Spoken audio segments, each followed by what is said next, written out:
Hi everyone, this is Tin Goose. I wanted to give you a quick update on my DIY CO2 setup. So I'll link the video down below, but if you recall, about 5 months ago, I purchased one of those inexpensive DIY kits that you see there on eBay and Amazon. And they sell anywhere from 12 to 15 bucks online. I purchased one of those kits. I purchased a little flue valve bubble counter and a glass diffuser. Overall, I spent about a little over $20 on the materials, and I had some good questions about that, so I apologize. I misrepresented the cost just a little bit. That expense is just for the hardware. That does not include the mixture, and I'm using citric acid and baking soda in my mixture, and I spent about another $15 a month on those ingredients because I have to change out the mixture about every 10 to 14 days. So I get 2 to 3 turns a month with that, and so about $15 and ingredients every month to keep the system going. The system's been going, like I said, for about 5 months. I definitely noticed a difference when I first turned it on. I would say I was happy with my plant growth before, and so people out there really thinking about doing CO2 setups, you can definitely have a low-tech tank and get good growth. I mean, here I have a lot of low-light plants, Java Fern, Anubias, Amazon Swords, Compacta, Crips, Dwarf Sag, and so forth, and of course Jungle Val. So all that stuff was growing just fine with my low-tech setup before I put this in there, but I definitely saw a difference when I added the CO2. I noticed a difference in the plant growth. I noticed a reduction in the algae that I was having in the tank, almost none now. It's kind of dialed in really nice. So you definitely get a difference. I'm not saying this is going to compete with a full pressurized CO2 with a solenoid system that you're going to be able to really tightly monitor your dosage. Because the one thing that happens with these DIY setups is when you first start these setups, the first couple days, the pressure maybe runs a little low, and then it goes kind of full pressure, and then towards the last day or so, you get a little lower pressure. So getting your bubble counts dialed in is definitely a small effort. I wouldn't say it's that difficult, but it's just an extra step you're going to do versus those pressurized CO2 systems. So definitely if you're looking for a high-tech setup, you can go for that whole level. But I think there's multiple levels. You can be at in the plant tank. You can be your low-tech setup, kind of DIY CO2 setup, and get some nice growth with that full pressurized system.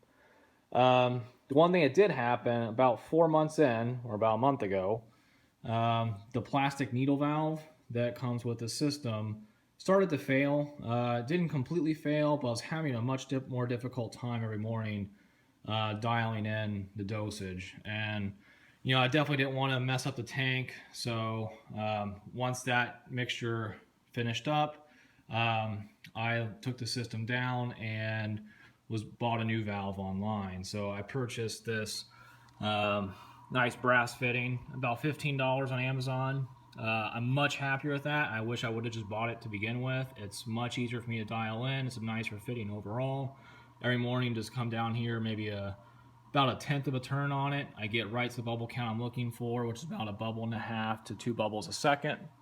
So very happy with that. If you guys are looking to buy a DIY kit, I would just say go ahead and spend the extra 15 bucks up front and get this brass fitting. You'll find it, get on eBay and Amazon. Plugs right in, works like a charm, at least so far, I should say. I've only had it for maybe 2 weeks now, and I'm just much happier with that valve. So with the setup though, as I mentioned, when I took the mixture down, I had about a week and a half where I didn't have CO2 dosing in the tank, and that's when I really noticed a difference. I actually had a lot of melt back in that week and a half, and I think that really speaks to what's most important with your planted tank setups is consistency. I kind of was expecting, I kind of want to experiment with it just to see how much I'd melt back. I was surprised how much melt back I had, how much stuff I had to cut out once I got the new system back up and running. But it's part of the experience. I kind of wanted to get a little experiment so I can share with you all my experience. Again, I think you can have a great low-tech setup, But once you kind of start going down that route of CO2, it's very important just to keep consistency. I think the most important thing when it comes to fish keeping, planting tanks as well, is just consistency week in and week out in your water chemistry and what you're dosing, and you'll be fine. If you start seeing drastic swings to what you're dosing. For example, if you're doing, Flourish or Flourish Excel, which I do with twice a week with my dosage. Generally, if I were to stop that, I'm sure I'd see a difference as well. So if you guys out there thinking about doing planted tanks, doing a DIY setup kit, just kind of, remember that one tip of advice, just, keep everything consistent. Once you dial in your dosing that you're happy with, just make sure you keep that consistent every single week, and I think you'll be pretty happy with your results.